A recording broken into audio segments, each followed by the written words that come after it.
Hmm? Ah! Oh.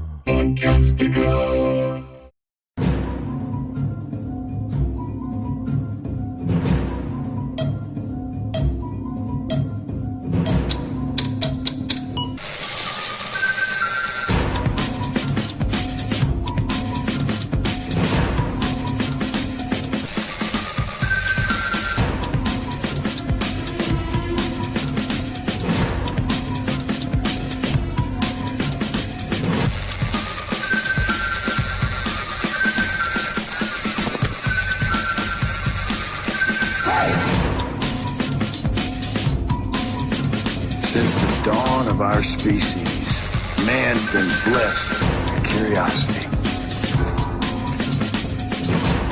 You know the other one about curiosity, don't you, Jack?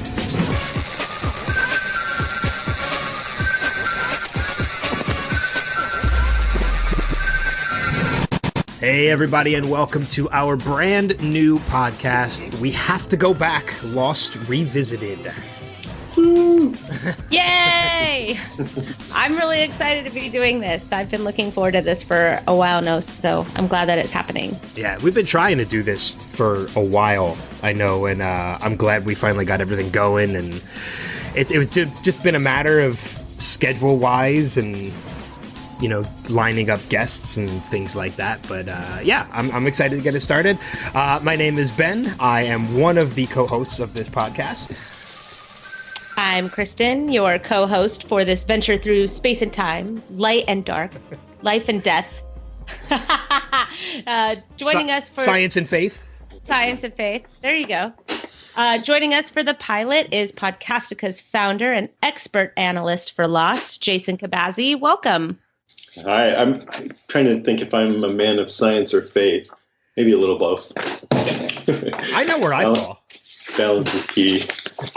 Oh yeah, do you want to talk about that? Get into the personal details? Let's do that right now. You know what? Screw the pilot. We'll just do that. That's fine. No, I don't know if we want to go that route.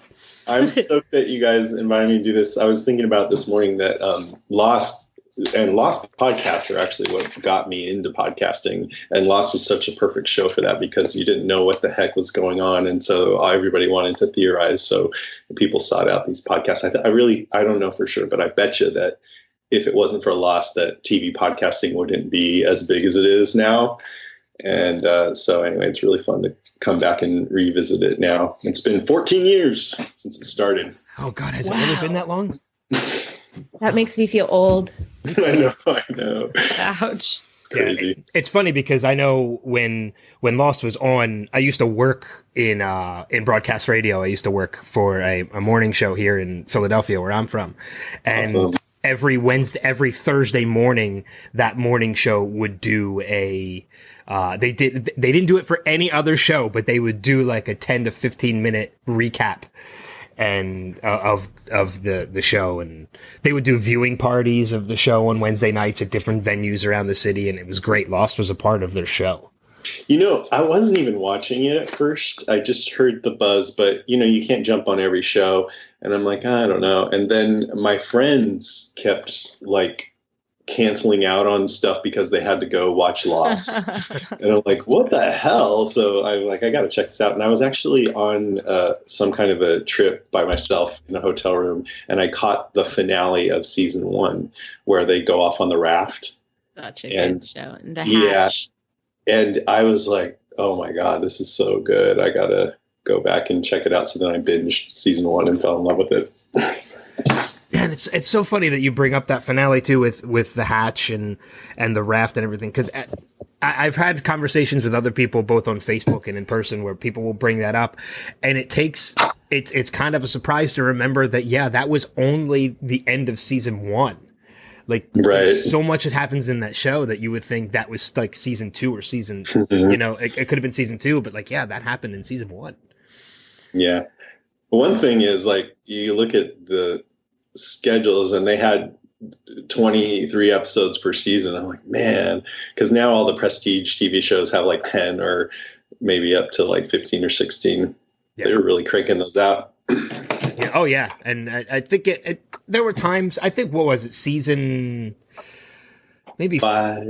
Was it season 5? Yeah. 4 or 5. I know was one of the shortened ones. or The writer's strike. Yeah. Yeah. So the pilot episode actually, because TV was a lot cheaper, I think, back then to make than it is now. Because, one of the biggest pieces of trivia for the pilot is that it cost $13 million to make the pilot episode, which was so much money that I think it was the producer that greenlit the show got fired. And when you think about, but you think about how much money that is back in 2004, and I think about Game of Thrones, and Game of Thrones last season had a $10 million budget an episode. So it's amazing that they even got that kind of money in 2004 for a show that had no history. I know. And I think it was thrown together pretty quickly too. Like they had to get that fuselage a couple weeks before it was supposed to shoot or something like that. I don't know exactly, but I remember it was kind of a scramble to get it all together. And Damon Lindelof was ready to quit because he was so stressed out about the whole thing. Well, Evangeline Lilly wasn't there until I think like 2 weeks into shooting or something like that, because she couldn't get a green card from Canada. And so they couldn't get her to Hawaii, which is interesting. Well, it makes a lot of sense too when we if you reflect on the pilot that we're going to be talking about too, because you don't see her in any of that opening scene. She doesn't. Oh wow, I never thought about that. She doesn't That's come true. in until later. When Jack That's finds her in the suspicious. I think woods. there's something we don't know about Kate. She wasn't on the plane. Yeah, she's really another. She's Ethan Frome. Right. Just in other form. But yeah, I mean, as you can tell by our conversations, the show has already aired. It's been 14 years, as Jason scared us with that fact. So spoilers are going to be aplenty. So if this is your first time watching through the show with us, we apologize for that. But yeah, so Turn it off. no, don't turn it off. We want you to keep listening. But I mean, Stop right now. Go watch the entire series and come back. or at Okay, least, welcome back. Yeah, welcome back. But yeah, just to familiarize you guys with the podcast a little bit. We're going to do 2 episodes. We're going to reflect on 2 episodes every podcast that we put out. So this episode will be both the first of the 2 parts, which were both the pilot. And we're going to try and release as close to the 1st and 15th of every month. So you're still going to get 4 episodes a month as if it was weekly, except schedule wise, it just works a little easier for us to only record twice a month instead of 4 times. So we're like Payday. yeah, that's Exciting. Yay. we are part of the payday of your life. And I know one of the things that's already in works too is we're actually going to try and give you some interview with the cast as well. We're going to try and schedule some of them for most likely phone interviews and things like that through a bunch of the connections that we have. So hopefully throughout the course of this, we'll get to talk to as many of the cast members as possible, and we'll try and keep them rather timely too. So like, we're not going to, I would love to talk to Michael Emerson, but probably not for a couple seasons. Just because we want him to be relevant in the episodes that we're actually talking about. Mm-hmm. So, which I think makes a little sense. Mm-hmm. But what do you say we get down to it? Let's talk about the pilot and break it down a little bit.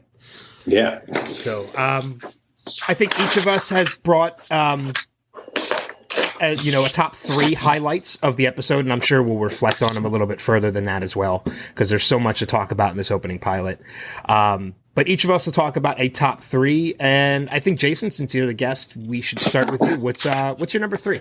Okay, mine is, I was remembering back when I watched this that I kind of had some preconceived notions and expectations about this show, not because of the plot or the story, but because of the actors.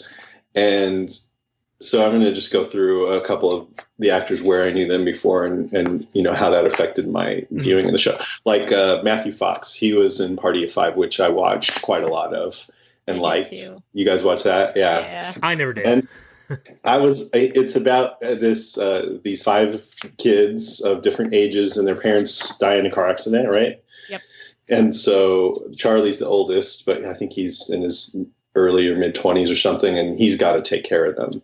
And he's a good guy, but he can be a little testy sometimes. And it's, a lot of pressure. Anyways, I was glad to see him in something new, and that he kept getting work. And now he's a man. Before he was kind of a young guy. And so I thought, cool, they're giving him the hero role.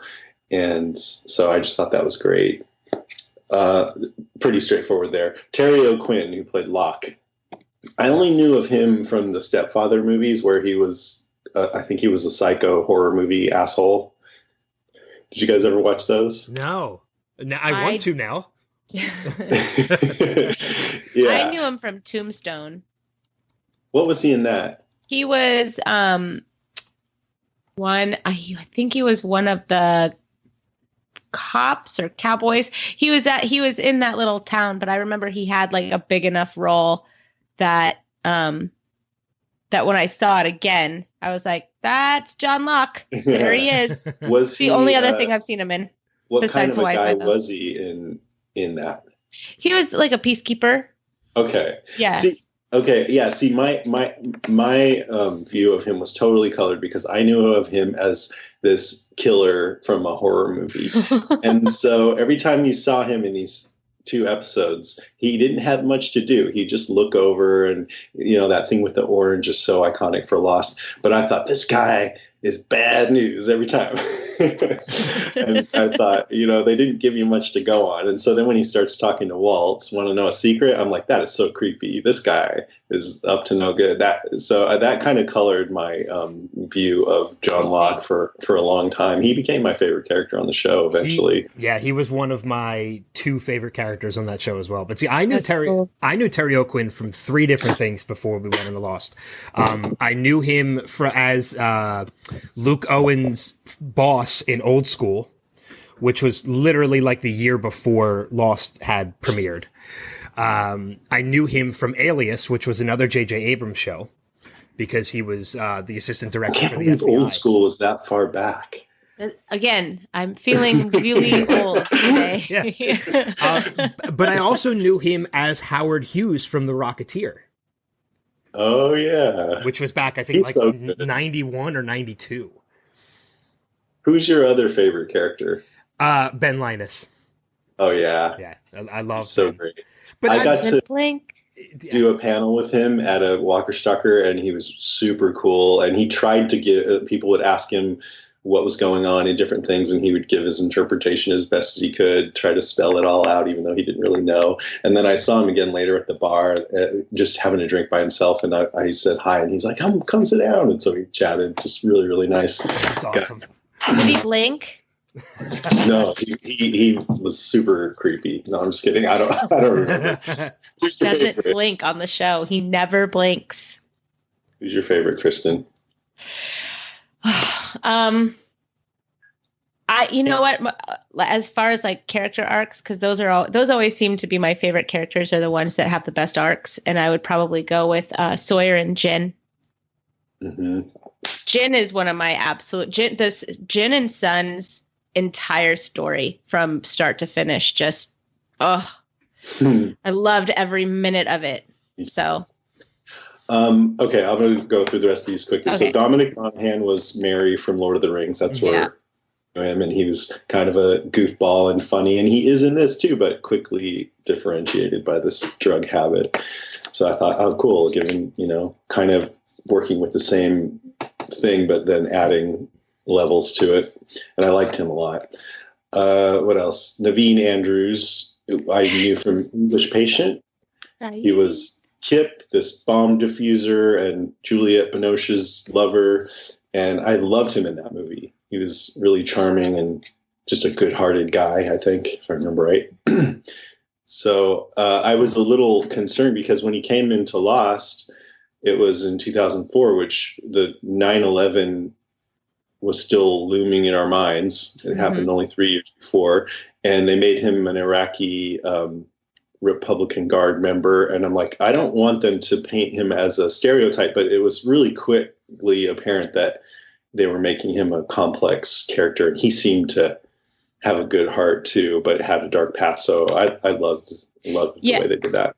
Yeah, I forgot. You know what? I'm changing my answer. So I forgot. Saeed is my favorite. Because of that reason exactly. Yeah, he's great. Yeah. And then just the other two I wanted to mention were Sun and Jin. I didn't know them already, but I found out later that Sun, who's Yeonjin Kim, was already a famous actor in Korea, South Korea, and Asia. And she had originally auditioned for Kate, and the producers were impressed, so they created this role for her. And Daniel Day Kim was sort of a counterpoint because he grew up in the U.S. and didn't really know Korean that well. And so she helped coach him and helped him with his accent and everything like that. He was like kind of nervous about speaking only in Korean, but I thought he did fantastic. I mean, what do I know? I don't know Korean, but it sounded good to me. Wow, I didn't. Me too. I didn't even know that he knew how to speak English until like he spoke English when he was talking to Hurley when Hurley was stealing all the food in the pantry. Dream sequence, yeah. Yeah, and he starts speaking. I go, what is happening right now?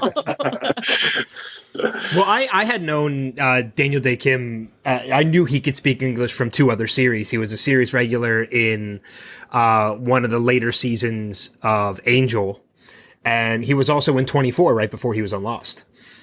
So I knew he was an American actor going into Lost because those were two shows that I was watching previously. Mm-hmm. So how did that color your perception of Jin at all? I knew at some point he was most likely going to end up speaking English before it started happening in the show. And then, Kristen, as you had mentioned too, the dream sequence, that was with Hurley in the bunker. I was like, okay, we finally got our taste that he can, that was great. Speak English. It was a good moment. Yeah. So, and I know it's not directly related to, but I'm a big fan of Hawaii Five-0. And which also shoots in Hawaii, which is where Lost was shot. And I was so happy to see a number of these actors continue working through HBO. Hawaii Five-0. Daniel Day Kim went on to Hawaii Five-0. Jorge Garcia went on to Hawaii Five-0. Terry O'Quinn, Jimmy Buffett. But Jimmy Buffett was. I'm just naming people now. So, but yeah, I was happy to see that because I know a lot of these actors ended up buying property and buying homes in Hawaii since that's where they were filming. And I know that's one of the main reasons why a lot of them ended up on Hawaii Five-0 is because they were still living there. Yeah, it's cool. Yeah. So that's your number three is yeah. all of kind of the preconceived notions that you had. Were you overall, would you say that you're overall pleasantly happy or surprised with kind of how different everybody was, especially Terry O'Quinn? Yeah, I mean, I think Locke is so complicated, and I do think that he can be kind of creepy, but there's so much else to him besides that. And it was more in a sad, pathetic way sometimes. But anyway, there's so much more to him than that too. So anyway, yeah, he became my favorite character. And the only thing about him is once we figured out, and like Ben said, spoilers big time, but that Locke in the last season was actually not Locke. It was the man in black in Locke's using Locke's appearance, and that he actually had died pathetically on the mainland. I didn't like that. I was like, oh, that was really Locke's end. My favorite character. After all that, he just that's disappointing. I agree. Reflecting a little bit too, since we've mentioned some of our favorite characters throughout the course of the series, looking at just the pilot, by the end of that second part, not knowing the future of these characters, the character arcs that they were going to take, by the end of the pilot, did you have a favorite going into it at that point? Did you have one character that you kind of... I think Jack for me. Okay. Yeah, I was a big Hurley fan by the end of the pilot. I liked him for sure. Okay. I mean, Jack, for me, I loved Jack, but he got to be such an a-hole in the show.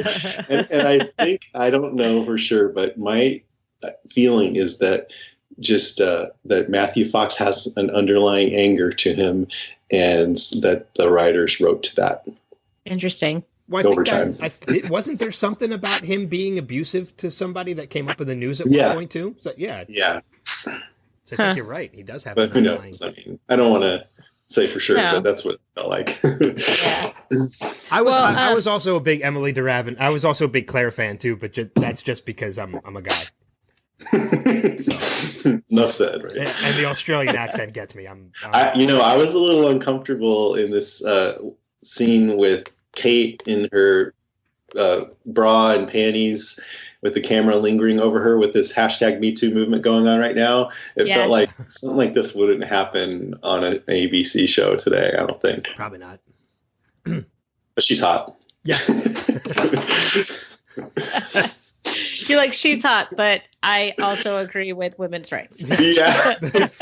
She's hot. Hashtag Me Too.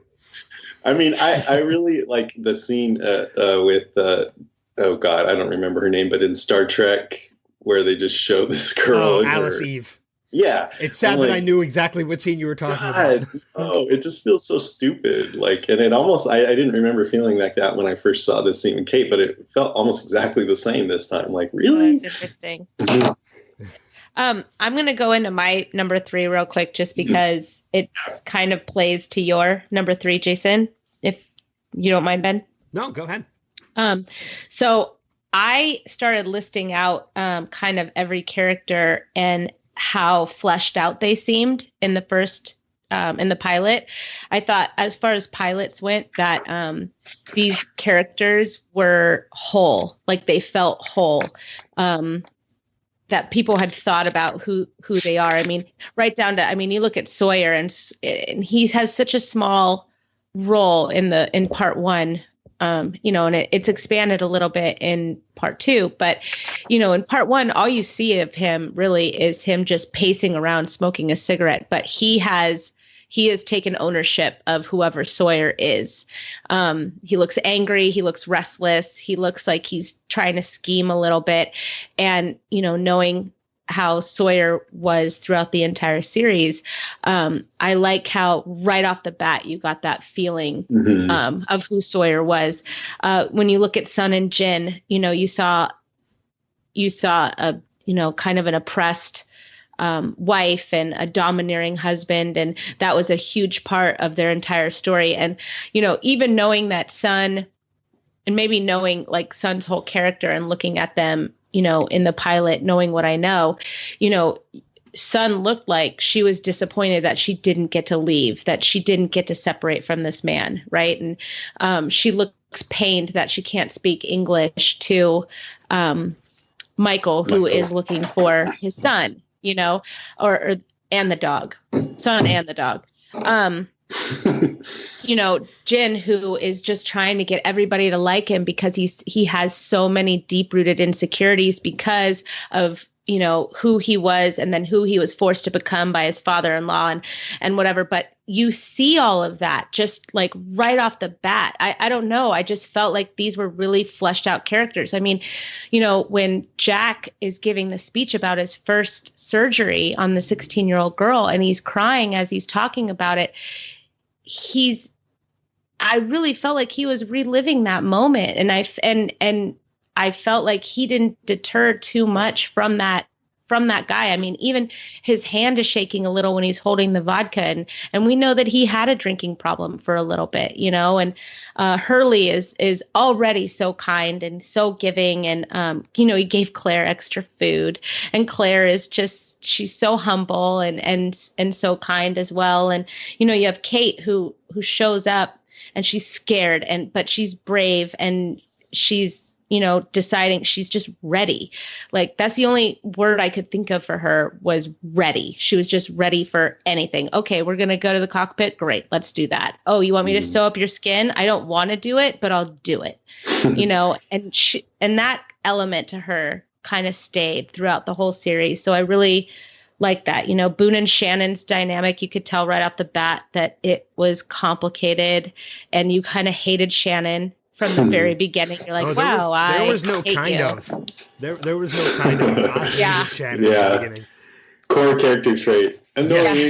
Exactly. Saeed, I don't think we saw much of him in the beginning, but I did notice with Charlie, he was just so aimless. You know, I mean, when the thing crashed down and exploded behind him and he just kind of looked back at it like, all right, that happened. Like he's clearly just kind of high and kind of, okay, what am I doing? You know, I just love that. I was going to say for Saeed, I think you could tell right away that he's solid and that he's brooding a little, or not brooding, but he's deep. He's got a lot of depth, and the way that he accepted Hurley's offer of kindness, you know, like Hurley went to shake his hand and then Hurley was like, oh no, I'm sorry, you're holding something. And Saeed made a point to, no, I want to shake your hand. I mean, it just felt like he's a complicated guy with, and he's used to people being suspicious of him, but he wants to get past that. So yeah, a little totally.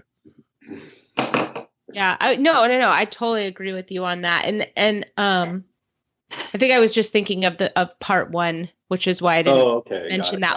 I only say that just because I was talking about kind of like total first impressions. But yeah, by the end of the pilot, by both parts, I mean, you just have a really good foundation of who these people are. And you know, I just really appreciate the writing and the acting and everything that they did to just present these whole characters from the very beginning. Mm-hmm. Yeah. And that's one of Lost's strengths, is such strong characters that are really distinct from each other and seem like real people. Yeah, mm-hmm. It really shines a big light on JJ and the rest of the writers of that, is that when they develop these characters, you could tell just from the pilot that while the actors might not have known their backstories yet, they knew enough to portray what they portrayed in that pilot. Mm-hmm. But JJ and the rest of the writers, they knew exactly what made up these characters, and they knew that enough to tell the actors, like, this is what I want you to do. You know, like you had made mention, like Jack walking around helping everybody. He kind of shined that he was, and we got more reflection of that later, that he has the hero complex and he feels like he has to help everybody. Mm-hmm. Shannon, being the conceited bitch that we knew her as in the pilot, is standing there crying almost like a big cry for attention, like somebody come and help me. And Charlie just wandering around aimlessly because he doesn't know what to do. He doesn't know what's going on. So, you know, even the directors knew at that time and the writers knew at that time what these characters were going to flesh out to be. I bet you Charlie was just wondering if it was actually happening. Or if he was still in that bathroom. It's a strong possibility.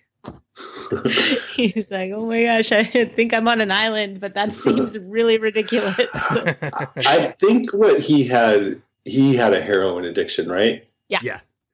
And I've never tried heroin, but from what I understand, it just kind of, you just totally relax into yourself and the world disappears. I don't know. Listeners, correct me. I know it's the hardest to kick. Yeah.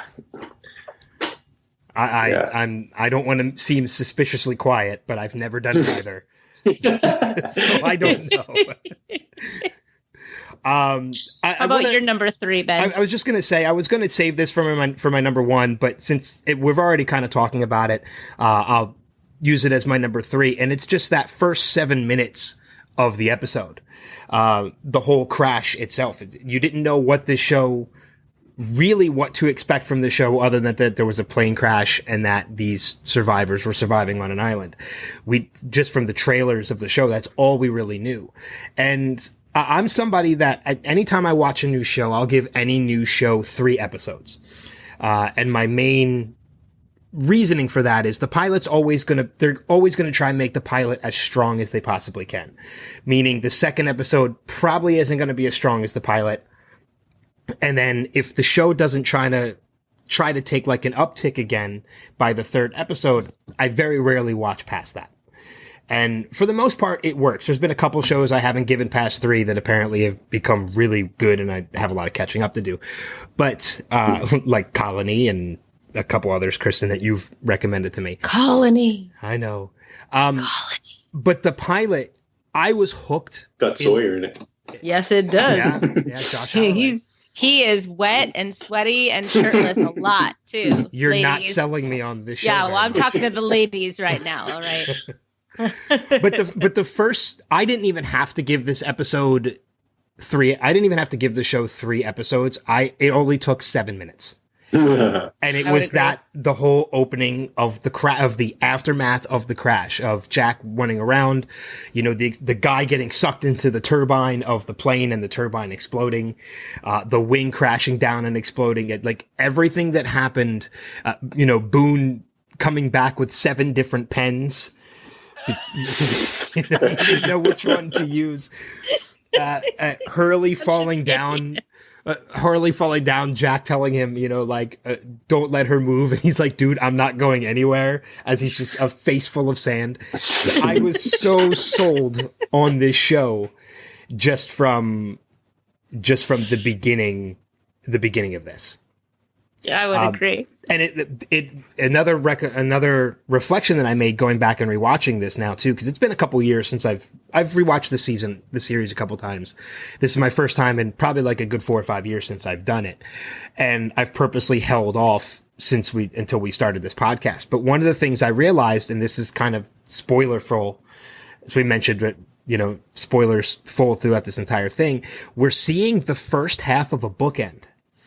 Because the series ends the same way it starts. Mm-hmm. It's the same 2 characters. It's Jack and Vincent. Except with an eye opening, it's an eye closing. So we're seeing the first of the 2 halves of the bookends, which I think was brilliant on the writers to have. Yeah. Yeah, it's cool. Nice. It's got, I kind of akin it to, I don't know if either of you have seen the show Eureka, which was a sci-fi show, and it was basically, spoilers if you've never seen Eureka, but the show's been off the air for long enough that, it's the opening 2 characters, a father and daughter, driving into this town, and they almost get into a head-on collision with this car coming the opposite direction. And in the series finale, it's the father and daughter leaving town, and they almost get into a head-on collision with another car. And as they're driving past them, they see it's themselves. So it's, it's the kind of the bookend of the series. And I think Lost did it perfectly. Yeah, I remember them talking about how they've had the idea we know how this is going to end, and we've had the idea for just the last scene in our heads. I don't know if they said since the beginning, but for a long time. And then we had to wait like a couple seasons to figure out what they were talking about. But once it happened, it was like, oh yeah, that's good. And I think the eye played a big part throughout this too. Didn't I think there was a number of episodes that opened the same way, like a close up on an eye. Yep. So yeah. That was my number 3. Nice. So Jason, you're number 2. Yeah, I agree. I think this is one of my very favorite pilots of any show ever, and I've probably seen this episode more times than I've seen most episodes of any TV show because I like it so much. And yeah, it just grabs you right away. But I was trying to figure out what is it about Lost that's so good, and there's so many things, but for me, one of the main things has to do with this particular way that our minds work. And so, because our brains are wired to make sense of things and figure them out and categorize them, and then we can file them away so we don't have to pay constant attention to everything around us, and worry about things or whatever. We know what that is, so it just kind of fades into the background. But there's this thing called the reticular activating system, which is a network of neurons in the brain stem close to the top of the spinal column. And it's the gatekeeper of information that's let into the conscious mind and filters out all this other information, and that your sensory organs are constantly throwing at it and selects the ones that are most important for your conscious mind to pay attention to. And so with Lost, here, there's some things that get through this reticular activating system are danger. Anytime you perceive threatening to your safety, or anything invoking emotion in us, or novelty, things that we haven't yet categorized. Lost has all of that stuff constantly, with these mysteries, with danger all the time, with us falling for these characters. And so even right in the first episode, the whole scene that you described, Ben, with the plane is just screams danger everywhere you look. And so I'm switched on the whole time I'm watching that. Oh, yeah. Then the smoke monster is the biggest example of this. Like, what the fuck? I mean, it wasn't even a smoke monster yet, but are you cussing on your podcast? Yeah, you're fine. Yeah, okay. Yeah, you're good. Like, dude, that opening scene and this monster that makes this like ratchety warbling and booming with trees falling and this whistle big howling. Ooh, I'm like, what the hell is this? Like, I was so just switched on by that. And then when they're walking around in the forest anytime after that, or the jungle, I'm like, what are you doing? That thing is going to kill you. I mean, I'm totally on edge, you know? So I just can't get over that. And there's no time you can't categorize that. It can't ever fade into the background. You're just like, what is going on here? Where are we, guys? You know? Yeah. Then the pilot gets ripped out by it, and his bloody body found in the tree. The more danger. By the way, Jack's cut his back, right?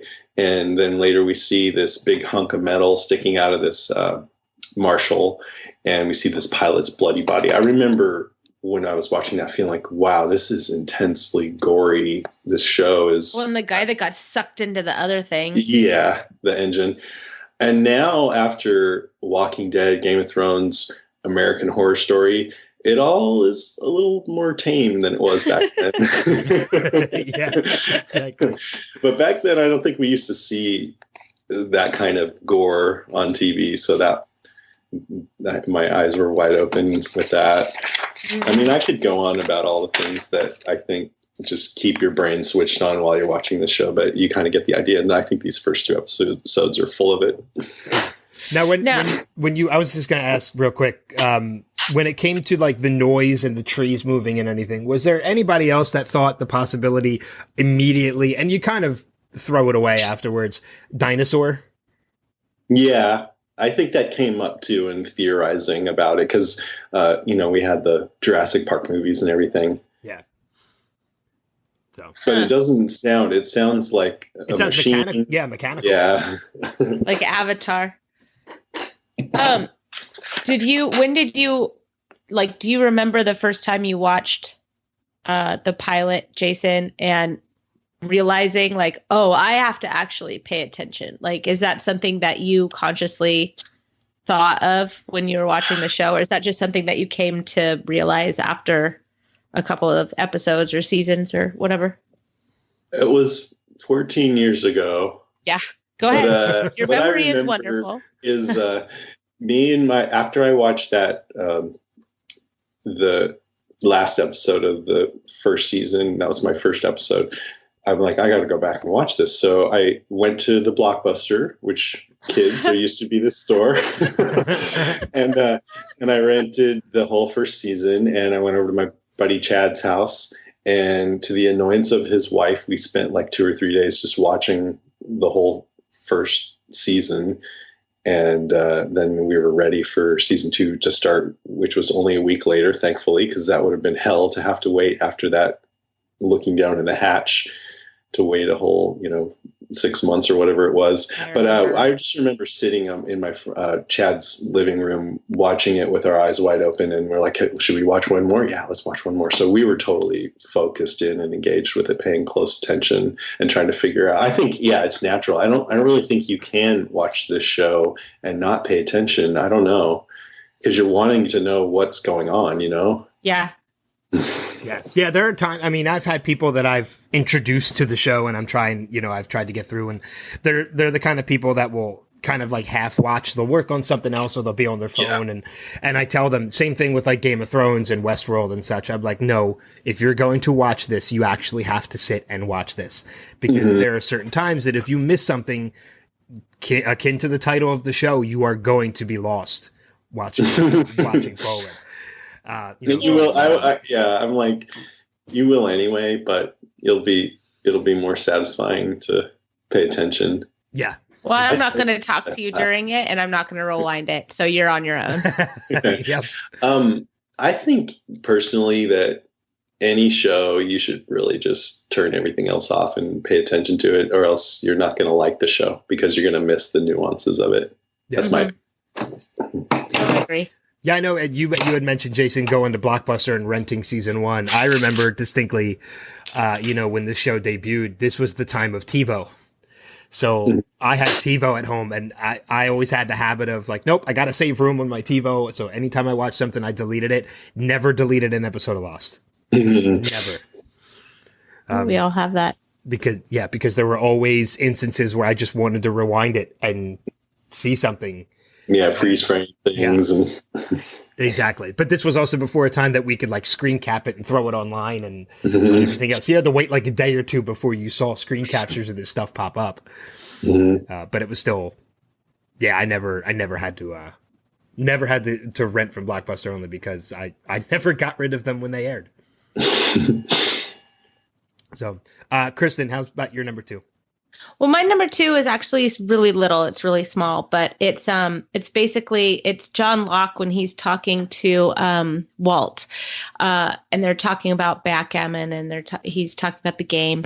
But he looks at Walt and he says, there's 2 players and there's 2 sides. One is light and one is dark.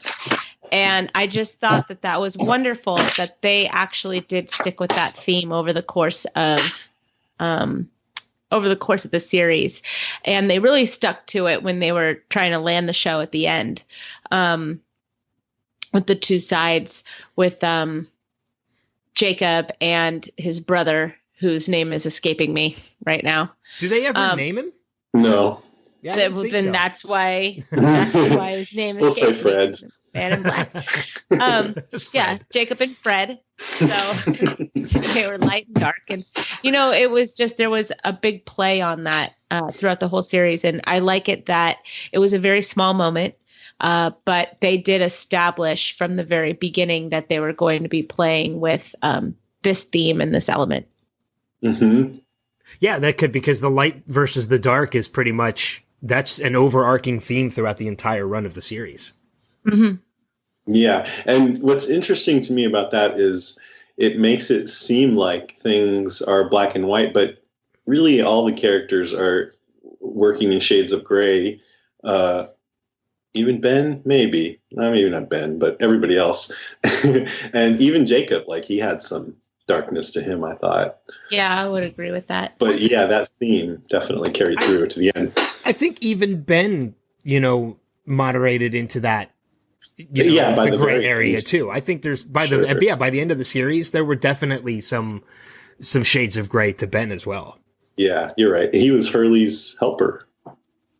Yeah, he was Hurley's. Yeah, he was Hurley's Very helper, end. and yeah. So yeah, I think he operated. That's one of the reasons why he became one of my favorite characters by the end, is because he was such a complicated character that you realized he wasn't all dark. There were elements of light to him, and there were the shades of gray as well. Yeah. So I just loved how, for I don't know how many, 5 episodes or whatever, he was just so earnestly, I'm Henry Gale, and then it turned out he was lying the whole time. That was awesome.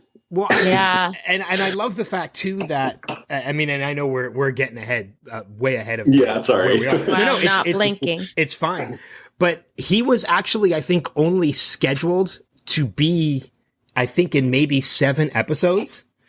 Yeah. Once he was revealed to not be Henry Gale, I think he was originally meant to be just another other that was killed off or just kind of written off, but they loved his performance so much that they rewrote his character and incorporated him into the rest of the series. And that's one thing that this show did, I would say, pretty well, is they wrote to what was working and, the relationships and the characteristics of the actors. And when something wasn't working, then they just, killed them and buried them alive or whatever. Pablo and Nikki. Wasted an entire episode on it. I know you don't like that episode. I actually thought it was really fun, but I was also glad that meant it was the end of those 2.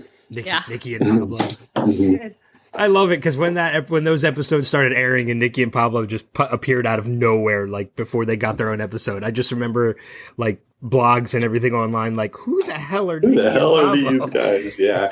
I think the problem was that they're too good looking, maybe. That if they would have just had, because I did feel like, yeah, there's all these people milling around and we never get to know any of them. And so maybe if they had some more average looking people, I don't know. It feels like there should have been a way that they could introduce us to some of the other passengers that wouldn't have been so jarring. But I don't know. So you mean if they were just like another Rose and Bernard, Yeah. they might have worked a little bit better? Because if they look like two supermodels, and it's like, oh, really? Why didn't we not notice these two before? But Yeah. who knows? I don't know. Oh, wait, was that guy the same guy that's in Westworld? Well, that's what I'm checking right now. Actually, I think it is actually. I've been Yeah, trying to. I What never was thought the of name that of that episode? Exit. Shit, I can't remember.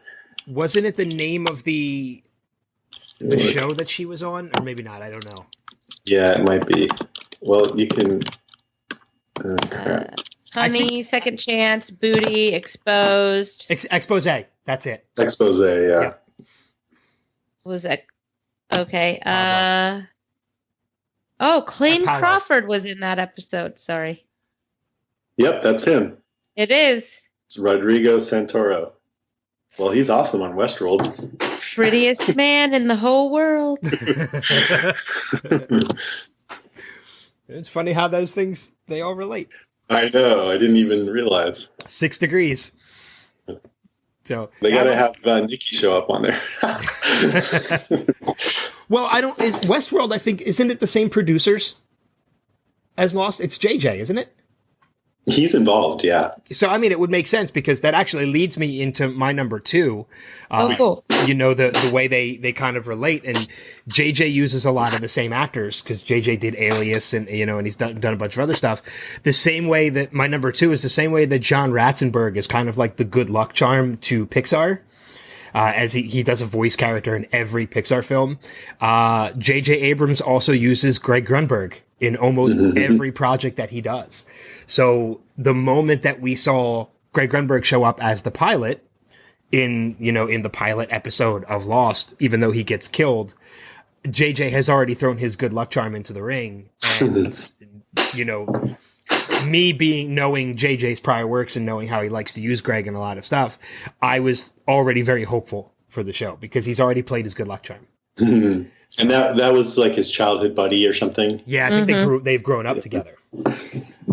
So, but I thought that was really cool the moment I saw Greg Grunberg show up as the pilot. It's a very quick number 2, but it fits in perfectly with talking about Rodrigo Santorum and, you know, Westworld, Using like that. yeah, reusing a lot of these, you know, again, because Terry O'Quinn was in Alias and now he's using them in Lost and such. So I like it when directors are using actors that they know they can trust and they know are going to portray the characters that they want very well. Yeah, and it makes sense. You get a working relationship with somebody you know that they're good, and you get to be friends with them too. So you want to give them stuff to do. Yeah, exactly. But I think that leads us into our round of number 1s. And Jason, we'll go with your number 1. Okay, it kind of overlaps with what Kristen was talking about earlier, how the core character traits were already really present in the show. But maybe I'll also there was a lot of foreshadowing of future plot lines. You mentioned Jack's eye opening foreshadows the very end of the series. Him talking about being a spinal surgeon foreshadows a lot of things with him, with his wife, and with Ben, you know, working on his spine. It's kind of, I thought it was pretty funny that he's talking to Kate about when he messed up and cut the dural sac or something and nerves splayed out like angel hair pasta. I'm like, didn't she just express that she was really nervous about sewing her up and telling her this grody story? But that even foreshadowed the scene later where she's counting to 5 to avoid fear, which is good. Jack mentions that the front end of the plane and the tail end are not on the beach. That foreshadows the whole thing with the tailies later. I mean, they kind of had these stories in mind. Rose looking at her ring and is about her husband Bernard. What else? Sawyer staring at his letter with a pained look on his face. Yeah. Oh, I love that moment. I totally forgot about that moment. The only thing about that is he wrote it when he was 8 years old, and he's been carrying it around so he can give it back to the guy that caused his dad to kill his mother and himself. And I'm like, man, that's a long time to be pulling that thing out and looking at it like that every day. I guess that's what he does. Well, maybe he was pulling it out because now that they're on that island, maybe he's like, oh my gosh, maybe I can't give this letter That is out. an excellent point. You know what I mean? Yeah, absolutely. Yeah. Yep. You just made me rethink that whole scene. Like, oh, crap. My life's purpose is now down the drain. And then it turns out this was exactly where he needed to go. Yeah. Danielle, the whole thing with, we got an episode finally that showed young Danielle and her other scientist friends being infected. But in this, we just get the transmission that she left saying, I'm alone now. Please help me. They're dead. It killed them all. So that took several seasons to play out, where we figured out what the hell that was all about. I can't remember when it came, but I think it was like season 3 or something. Yeah, you mentioned what? Oh yeah, I was just thinking about Shannon knowing French and how she was more than what we initially thought that she was. Anyways, keep going. Yeah. The whole black and white thing. What else? Even traits of the show are there. I mean, an obvious one is the opening title, which I think is great. And it's a little counterintuitive because it's so kind of low rent, the graphics and everything, and it's quick, but the music is really eerie. And every time I hear that and see that opening title, it's like a Pavlovian response, like, oh, get ready for a crazy trip here. So I like that. That was the one constant throughout the whole series. And the music, which I meant to mention in my last point about, things that activate you, is so good.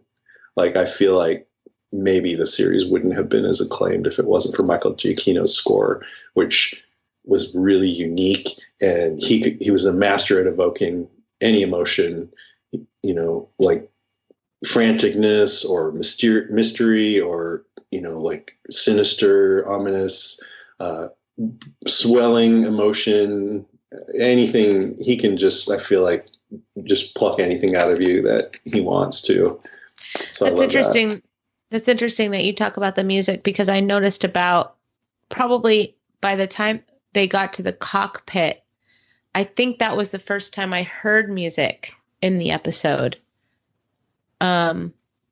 Which I thought was really great, that they didn't have like the score always running. They used music sparingly, but at the perfect moments. And even the music itself, there's silences within it. Sometimes it's very spare and deliberate, It's very artful. But yeah, I agree. Sometimes the best thing to do is not have any music. And I also had a long thing about core character traits, but I think you covered that really well. Just one thing I'll mention is it's kind of sad to realize that most of these people are dead on the island.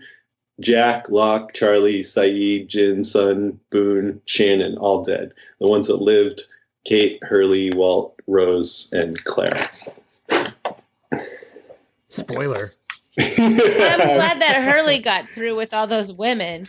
Yeah, at least one dude. It's cool that Hurley ended up kind of with the best ending, I guess you could say. Yeah, I think that too. I mean, it's one of the things that by the end of everything, it was one of the things I didn't see coming, was who was going to kind of, take over. And there's a very obvious choice as to who it's going to be by the end. And it kind of does play out that way, but because of the fate of that character as well, Hurley ends up being the guy that remains at the end. And that was something I didn't see coming, but I actually loved by the time we got to that point. Yeah. Super cool. So I thought when I was interviewing Stephen Yun during the first season of Walking Dead, who plays Glenn, in case people don't know, and back then, Walking Dead, some people called it like the spiritual successor to Lost, because it was this big cinematic thing. And people were saying that maybe Glenn was sort of like the Hurley of the show. So I told him that, and he didn't watch Lost, but he kind of knew about it. And he was like, "Oh, is he kind of like the comic relief? Because, and I'm like, he didn't really want to be that." And I wanted to say, well, by the end, he like takes over the island, but I didn't want to spoil it. So in case he was going to watch it. Yeah. And for the listeners too. I would say, well, he has, well, never mind. I don't want to spoil anything for anybody that doesn't watch Walking Dead or lives under a rock. Anyway, that's it. That's what I had for my number one. Yeah, I know that the music, Giacchino is such a fantastic composer when it comes to movie scores, not just for Lost and other television shows. But I mean, this really catapulted his career. Yeah, he's done absolutely. Some And I actually, Star and stuff. I have those soundtracks in my playlist on my phone, so I still go back and re-listen to the soundtrack to Lost. I do too. I went to LA because he did a concert, and it was outdoor, and it was at night, and it was windy, and it was almost like we were on a tropical island. It was really crazy, but he just had this orchestra playing music from Lost while they projected scenes on a screen, and it was fantastic. And then at some point, Josh Holloway came out, and he was totally wasted, and he was like talking to the orchestra. "You guys, this is the first time I'm getting to meet some of you guys. I love you guys." I want to have beers with him. There's a number of them I would love to have beers with. That sounds awesome. Josh Holloway. It's funny too, Jason, because you mentioned like being on stage with Stephen Yeun and having an opportunity to moderate panel with like Michael Emerson and such. And I remember, I think it was Atlanta 2 years ago for Heroes and Villains. You had a number of Lost characters there. They were there they were doing a Once Upon a Time panel. But I know like Emily DeRavin was there. And I think there was one or two other people who had been on Lost that were also there, because Once Upon a Time was another show that shared actors with Lost, because Jorge Garcia's been on Once Upon a Time and such. And I know, like, I was excited to meet a bunch of them, but I was so nervous to even approach Emily DeRavin just because of the crush I knew I had on her on the show. I was just like, I'm somebody who went up to Momoa backstage and introduced myself and shook hands and had a conversation with Jason Momoa, but I was too scared to go talk to and meet Emily DeRavin. Yeah, there's those certain ones. I felt like that around Bruce Campbell. I think I would be too. No, but I've met Bruce before, so I don't know if I would be. I was just such a chicken shit to talk to Emily DeRavin. One time, I don't know, this is a little like self-serving or something, but hopefully people will be interested. But because I do these Walker Stalker cons, I get to do a lot of Walking Dead panels with actors from Walking Dead. But James, who runs these, loves Lost. In fact, he had tons of items from the show that he collected. He had like seats from the plane and different things. That's awesome. But he got several of the actors and we did a panel. So it was Michael, Desmond, Juliet, Danielle, and I think there might have been one other. And I moderated it, and I'm sitting up there during the panel looking over like, how the hell did this happen? Like, I was totally starstruck. You're having like an out of body experience. Yeah. Like, how is this my life real? Right now? It's kind of, I know it's not Lost related, but I kind of had that same experience when I did the OTA panel for you in Atlanta, when I was on stage with Stephen Amell and Emily Bett Rickards and David Ramsey. Like, I've met a bunch of these people before, but knowing how huge that panel was for that convention, I kind of had a moment like that too, where I was on stage where I'm just looking down and I see these three people. I'm like, holy shit, is this really happening right now? You know, the crazy thing about that Lost panel was Desmond, Henry Ian Cusick, he was really nervous about it because they didn't have these big conventions for every show when Lost was on, and he hadn't done much of it. But people from the audience were asking about, because Desmond's storyline with all the time trippiness, and they were like asking him questions about the details, and he would say, well, and I forgot exactly what, but it was like, he would be like, well, so it's this and this, or wait, is it that? Then the audience member would like fill him in on the details, and he's like, oh yeah. Poor guy. I don't know if you watched the 100, but he's really good on the 100. I've heard. I like that show. Yeah, I and gotta check. that's really cool knowing too, because I've never had the opportunity to meet James, even though I've done work with FanFest a number of times. I've never had the opportunity to meet him, but knowing that he's as big of a Lost fan as he is, he's somebody we definitely need to work on having on this podcast at some point. Oh yeah, he I think he would totally dig it. Yeah. Yeah, I think that'd be a lot of fun. Mhm. Kristen, how about you? What's your number 2 or number 1 rather? So my number one, I have like all these like little points, and as you guys are talking, I'm like, I really want to talk about this, but I guess I'll talk about this. But I would have to say probably just the use of humor in the first in the pilot. I had a really good time with the humor of it, because a lot of it is just terrifying. You're watching, this smoke monster that at the time you're like, what the actual hell is going on right now? You have, and then when the smoke monster grabs the pilot like straight out of the cockpit, I felt like Kate going, "Wah!" like screaming my head off. And there's, the guy getting sucked into the engine. There's parts of the plane that are falling. There's just so much terror and horror that's happening in front of you. And then Pulling shoes off a dead body. Yeah, but there's just these really great light moments, like when Boone is trying to explain to Jack that he's a lifeguard, and then he's like, I think we need to get the pen thing. And he goes, yeah, okay, you work on that, like just get out of here. And Charlie, who's always trying to just be the rock star that he is, and he's so frustrated. He's like, you said Jack earlier. I'm Charlie. Like Charlie is fine, by the way. Just in case anybody wanted to know. Sawyer's giving everybody little names. Already, yeah. Racist as they are, he's or still Lardo, I think was. Yeah, Lardo, and he called Saeed something that was horrible, but And he called Jack Doc. Yeah. Hurley is completely overwhelmed, which I thought was really great. He's just like, oh man, are you kidding right now? Like, he's like, I have to take care of a pregnant woman. So it was like those little moments that just created such a great balance to just, oh, this is horrifying. And then somebody would say something funny and you're like, oh, okay, but it's not that bad because I'm laughing. Yeah. The warmth to the show is huge. Yeah. I think that you have something there with that word warmth. The characters are immediately playing off of each other. Even Jin, who is immediately unlikable, as he's trying to give Claire the fish, and she's just looking at him like, I don't want to eat this. Or when she makes him put his hand on her belly, and he's like, no, and then he's kind of amazed. He's like, oh my gosh, I feel that. Then he's like, no, I can't touch you.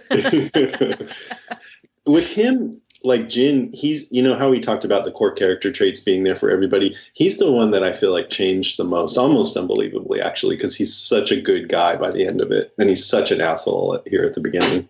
But, when you get his backstory and you learn that he wasn't always an asshole, that he was a good guy, that Sun fell in love with this fisherman, and it was Sun's father that changed him over the course of time, and I think brainwashed him.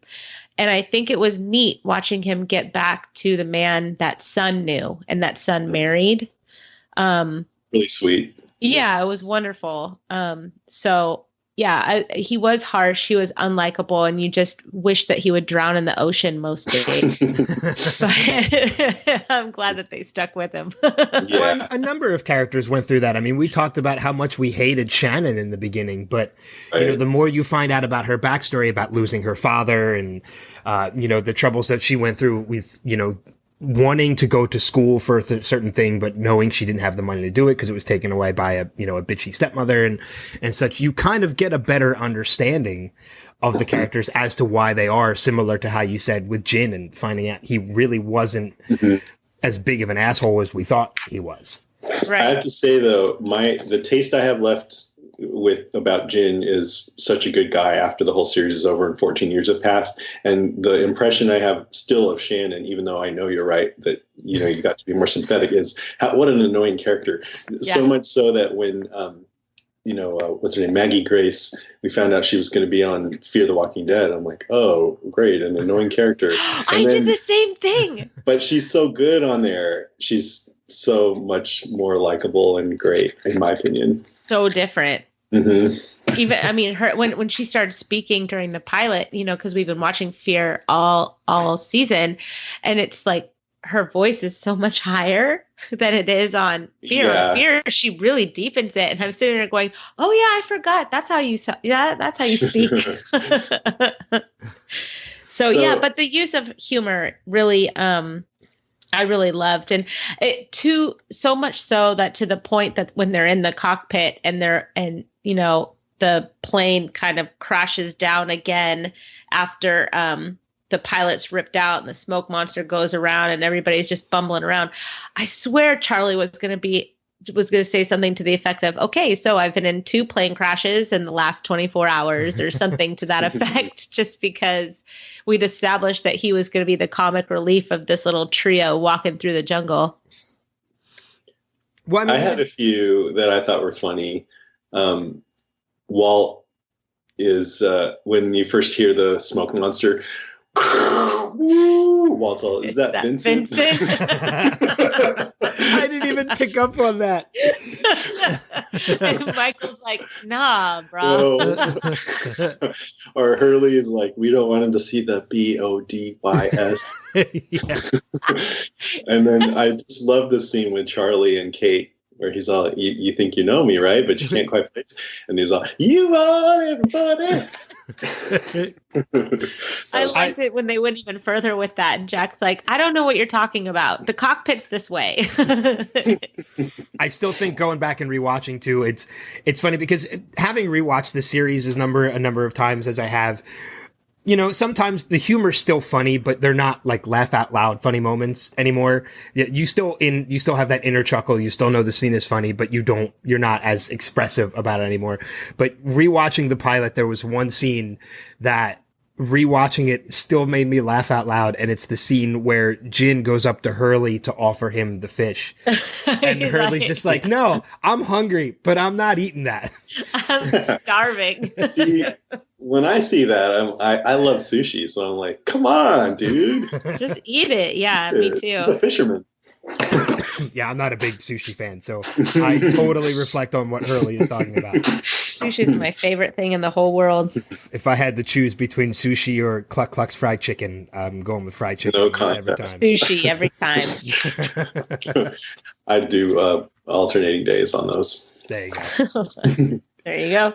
Yeah. How about you, Ben, number 1? My number 1 kind of goes back in the book ending again, but not with because I reflect very much so on the opening, just from the start of this pilot, the Lost, popping up on screen, very ominous with, we're in a time now where TV show theme songs don't really exist much anymore. And, but Lost is one of those ones where it's only like 5 seconds long, but it's still so iconic that if we heard it, we know exactly where it comes from.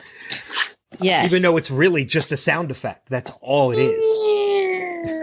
But it's so ominous, and with, and it's one thing that throughout the course of the show never changed. It was the way the show always opened. They never had to change anything about it. And even the ending of the show, just the blatant Lost with the sound effect behind it. Yeah, exactly. Behind it.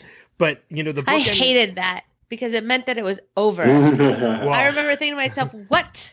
If you're binging, it's not as annoying. Oh, I explained it to you earlier, Kristen. I think we were talking about this in the prologue episode, that there's one particular episode where that pissed me off more than anything else. And I think it's going back to season 3 when they were in the writer's strike, and they aired like the first 6 episodes, and then they had to take a break for like 3 months before they were going to start airing new episodes. And the way that episode ends, it's the episode where Jack has been on the table and he cuts the sack the same way he talks about in the pilot, and says that if Kate and Sawyer aren't released, then Ben is going to die. And there's that whole final moment with Jack and Kate on the walkie-talkies. And, you know, it ends with, you know, damn it, Kate, run, lost. And I'm like, son of a bitch. Like, now we have to wait 3 months to find out what the hell is going to happen next. So, yeah, like, I agree. Like, it pissed me off seeing that because it meant the episode was over. But that one particular moment pissed me off more than any other moment, knowing that we had to wait. But, like, the book ends again. The opening 7 minutes of this episode, as I mentioned in, you know, my number 3, were so captivating that there really wasn't anything else going on in the world other than what was happening on that show. And the pilot was brilliant in that way, that it did the same. They bookended the pilot that same way from the moment they received a bar on the radio until the very end. And you see that lost. I was captivated again. There was nothing else happening in the world at that moment other than what was happening on screen. You know, hearing that recording and there was so much happening in that moment from the recording to it being French to Shannon being able to translate it to knowing it was just you know, it's been running for 16 years and to leading to that final line, the first iconic line that we got of many throughout this show, the guys, where are we, said by Charlie. Where are we? And it was just so captivating that that's why it's my number 1. I loved it. Mm-hmm. That's awesome. You know, my number 3 being the first 7 minutes and my number 1 being the final 4 minutes. Mm-hmm. I really like that line too. Yeah, I mean, it's, I always think about it. Yeah. So, cool. Anybody have any notes? Well, before we get into feedback and such, I wanted to bring up a funny story that I figure you guys would appreciate, and just something from my own personal life related to Lost. And then if you guys have anything similar, you can share it as well. My sister lives in Colorado. I live in the Philadelphia area. My sister lives in Colorado. And one of the first times I ever flew by myself was flying to Colorado. Cause every other time I've flown with other people, but I flew alone to Colorado. I flew out there for Thanksgiving. And the show was still on. And I'm sitting in the airport and I'm looking at all the people that were going to be on my flight, and my mind shifted into Lost. Like, not if the plane crashed, would I survive? I went into, if the plane crashed, who would I befriend? If I survived, like, who would I go through with? And I'm thinking about this, and I get to my sister's house in Colorado, and my sister is a fan of Lost as well. And I'm reflecting, and my sister just looks at me with such disappointment. And I'm like, why are you disappointed by this? She's like, because you're an idiot. Well, an idiot. She's like, because you are over the mainland. If you crash, you're not deserted on an island. You're going to be rescued. There's no reason to befriend anybody. You're going to be fine. That's awesome. I never even thought about it. I'm like, yeah, you're kind of right. I never flew over any water. So, and actually, I mean, if you're in a plane and you know, those oxygen masks come down, you put it on and you look over your shoulder and you see the back half of the plane fly off, you're probably not going to last much longer than that. No. That's what I always wondered about. Like, how are any of these people, like Jackie's over in the jungle with a little scratch on his face. Well, he had the scratch on his back too, but yeah, that's true. Yeah. So, but Kate just comes wandering out of the woods, like, with almost nothing wrong with her. Yeah. Most of the people that survive seem to be unscathed, with the exception of the guy they pulled out from under the wreckage with his leg wound. Right. So, yeah. I had one little note that after they go to the cockpit and then they have the run-in with the smoke monster and they kind of get separated, and then Kate and Charlie find each other and she's like, "Where's Jack?" And he doesn't know. Kate says, "We have to go back for him." Yeah. And Charlie's like, "Go back." And I'm like, oh, wow, I didn't know they said that in the pilot. And it just brings to the fore that I'm glad you chose this name for your podcast, because actually my favorite episode of the entire series is the finale of season 3, when you see Jack on the tarmac. "We have to go back, Kate." I mean, my mind was just so blown by that whole sequence. Yeah. Well, I think that's our first ever flash forward, is it not? Yeah. Is that? But we scene. didn't know that's what we were watching until that last scene. Yeah. Mm-hmm. which speaks again to the brilliance of the writers Yeah. to the show. So I remember watching that with a couple of friends, and that happened. And we're like, wait, that's Kate. What the hell? How did that happen? Like, yeah, is this like what? We're trying to wrap our brains around it because you don't immediately jump to what was going on. Right. I was at one of those viewing parties I had mentioned for that finale. So I was in a room with like 300 other people. So being able to be a part of that where nobody knew what the hell that was, and then seeing everybody realizing it at the same time was such a cool experience. And I really miss experiences like that because it's great to go back and relive this show, but there's a part of me that wishes I could just wipe my brain of this show so I could go back and rewatch it. And now Game of Thrones. Yeah. And like, Westworld has some mind-blowing revelations, but you got to stay off the internet. Yeah. Or you're going to get it spoiled. Yeah. I mean, because when this show aired, I mean, the internet obviously was a thing, but spoilers online really weren't nearly as prevalent back then, for a show like this as they were now for like, Game of Thrones and Westworld and such. So it was easier to avoid them. Yeah. I had a note about I kind of chuckled just a little bit here was that Michael spends a lot of the episode looking for Walt, and I just started laughing at the fact that nobody on television shows can seem to keep track of the kids. It's like Carl get in the house. And I just kept thinking of Carl in the house the whole time. He's like, have you seen Walt? It's like, oh, Carl. Oh, Carl. I made this recording. I don't have it or else I'd play it right now, but it's like a mashup of Rick and Michael where he's like, Walt! Carl! Walt! Carl! That's fantastic. That makes me so happy to know that audio clip exists. I'll have to find it. And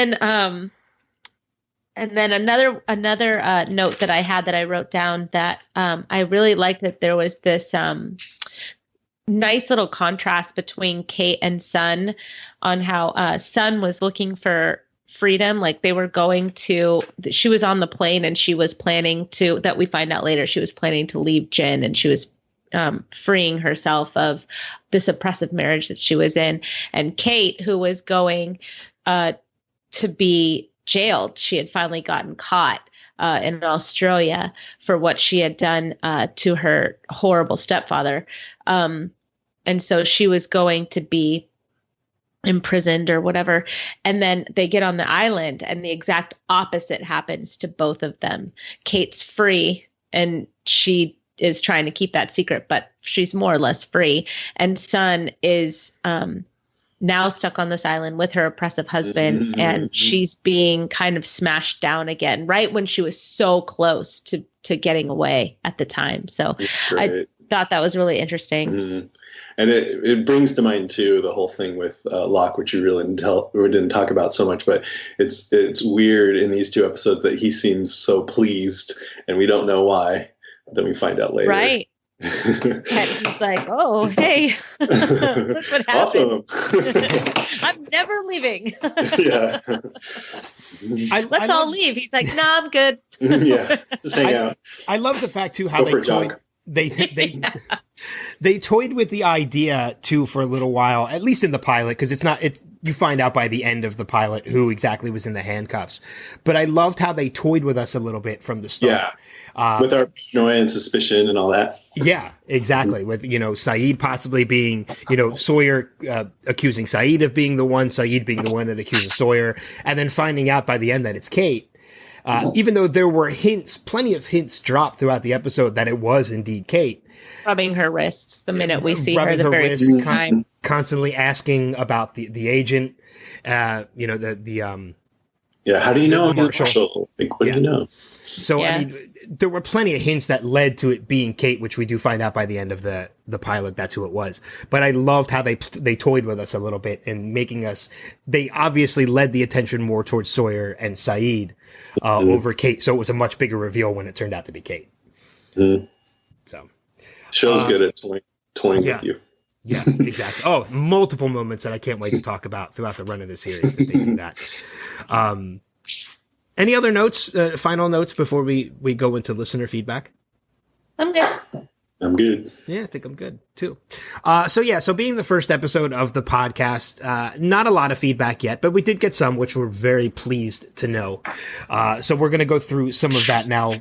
We do have our email address, our Facebook pages, which we will let you know about by the end of the podcast, and other ways you can get in contact with us. But one of the emails that we got was from our friend Steve. So amazing to revisit the show. Being introduced to all these characters again is going to be fun.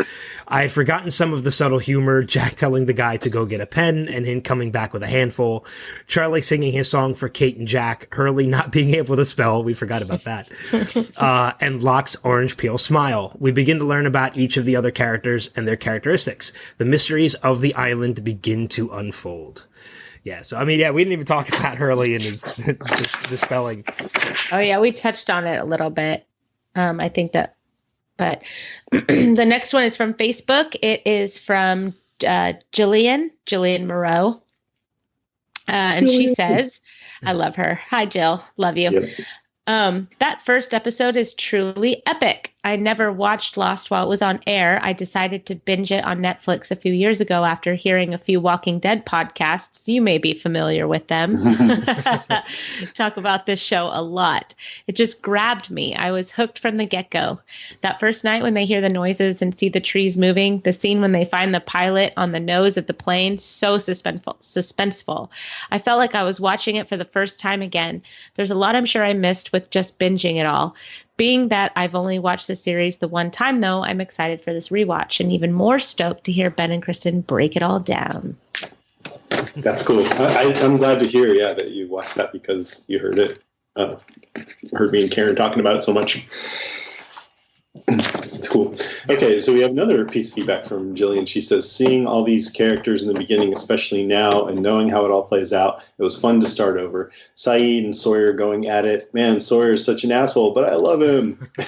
That's the thing about Sawyer. A lot more of his warmth came through later on and his charm. When Hurley was helping Jack with the shrapnel removal, I couldn't help but laugh when he passed out. Oh, yeah. I forgot how annoying Shannon was at first, but also Jin. I hated the way he came off with Sun, so controlling. But the way we start to get pieces of all their backstories and more mystery of the island really made me want to just keep going. But alas, I should go to bed so I can go back to adulting and mommying in the morning. This show could ruin your next day. You just watch it all night long. Yeah, I totally forgot about Hurley going, I'm not good with blood, man. Listen, he tried so hard. And that's the thing. I think it's a genetic thing, not just psychological. I don't know, but I've heard that certain people, if you get the sight of blood, will just pass out.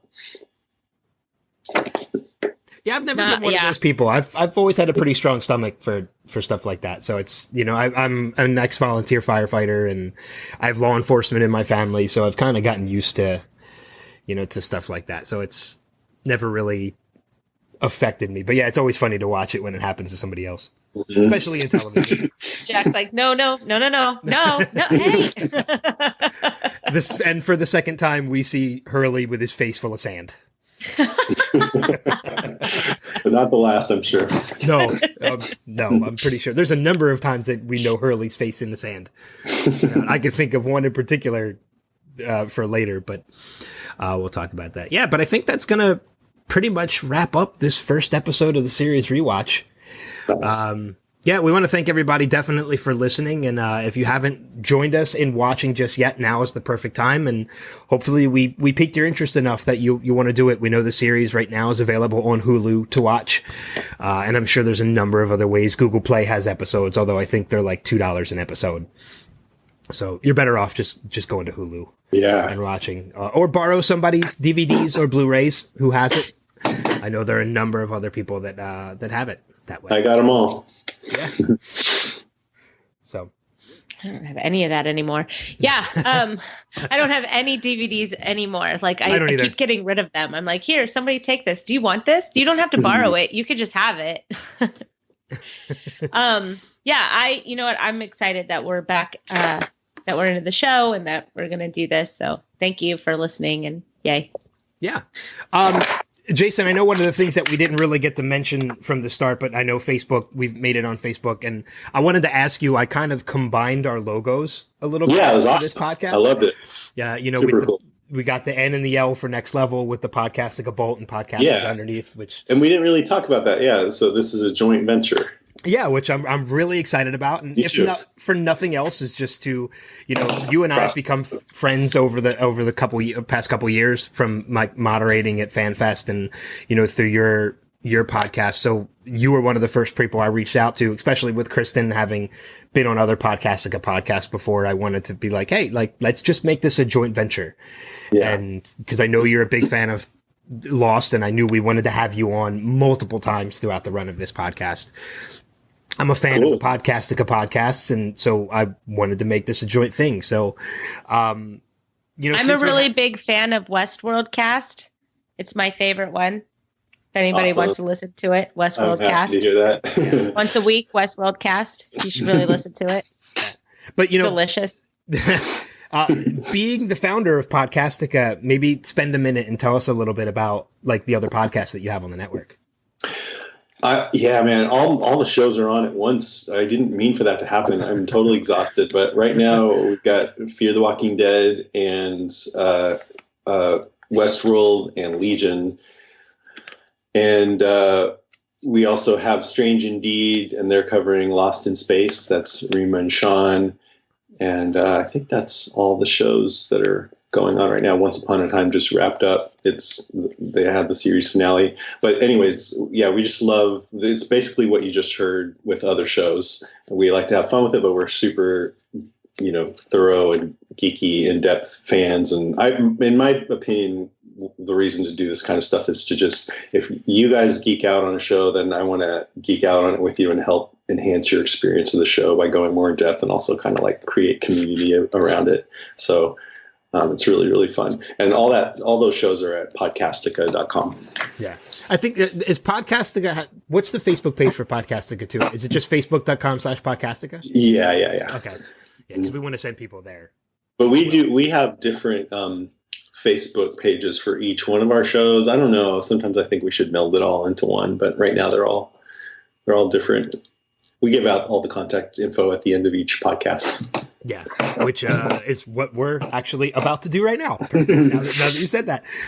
Yeah, the Lost Revisited podcast, you can find us on Facebook at facebook.com/Lost Revisited Pod. We're on Instagram very newly at Lost Revisited Pod, and I expect to get Twitter up and running in the next couple of weeks. Cool. And please send your email to lostrevisited.pod@gmail.com. If you want to leave us a message, you can record yourself and send it to the email address. We do not have a telephone number, but that is a really good Yes, but that is a really good way to get a nice quality audio file to play on the podcast if you'd like to leave us your voice. Yeah, I know one of our other podcasts on the Next Level Network has a voicemail, and I think we're able to add other accounts to that. So I'm going to look into that, and if we can, we will have a number relatively soon that people can call. And anytime anybody leaves a voicemail, it actually sends me an email with an audio recording of it that I can pull. So in the meantime, yeah, definitely record a message and you can send it to us via the email. But we want to encourage you, obviously, to check out all the other podcasts, not only on the Next Level Podcast Network, but also on Podcastica, since this is a joint venture, as Jason mentioned. Strange Indeed covering Lost in Space, the Westworld podcast, which I'm a fan of as well. Westworld. Fear the Walking Dead, and of course on Next Level we have The Spotlight, which is our celebrity interview podcast, DC Primetime, which is covers all the DC shows like Arrow and Supergirl and such, and Melting Pat. There's a number of all of them. Podcastica.com, nextlevelradioonline.com, both websites for those as well. But yeah, I think that's going to wrap it up. We don't really have anything clever to kind of end the podcast on yet. But if you're a fan of Lost, I think that you should be watching Colony right now. It stars Josh Holloway, and you should watch Colony. That's your homework assignment. I'll tell you, I don't know if you guys saw the trailer for it, but there's another show coming out in the fall called Manifest. that looks very Lost-esque. And it's, I think there's a couple cast members from Once Upon a Time that are in it. And the basic premise of it, from what I caught, is that, there's a bunch of people on a plane. They hit some turbulence, and when they land, it's 5 years in the future. Oh yeah, I heard something about that. Yeah. So I don't know how that's going to be. Maybe that'll be some homework too when that airs in the fall. There you go. Colony is even better. I know that's indirectly directed at me. And Jason. Jason, I watched the first season and really liked it, and just haven't. And then when it came back, I didn't get caught up. So I need to binge and get caught up for sure, because I'm definitely interested. Yeah, it's cool. Jason, thank you again for coming on. I know we're definitely going to have you back on. Love to. Yeah, thanks. It was really fun. I know we're gonna try and get Karen on at some point. We know she was a big fan of the show. Hopefully, maybe with your help, we'll get in contact with James and have James on a couple times. And if any of the listeners are interested in joining us at any point too, please send us an email or a message on Facebook and let us know. Because we'll have we'll definitely you'll have to answer no less than 25 questions. I'll let you come up with them. Because I have enough going on to have to test our listeners. Oh, that would be fun to kind of do that. But yeah, I think that's going to wrap it up. Jason, thanks again for joining us. Thanks for having me. And I did want to say real quick, the next episode of this podcast, we will be covering episodes 3 and 4, Tabula Rasa and Walkabout, which will be the next 2 episodes we cover. Cool. So, but thank you everybody once again for listening, for checking out the podcast. We appreciate the feedback that you guys send in. And until next time, we'll see you guys down the road. Where are we? Just kidding.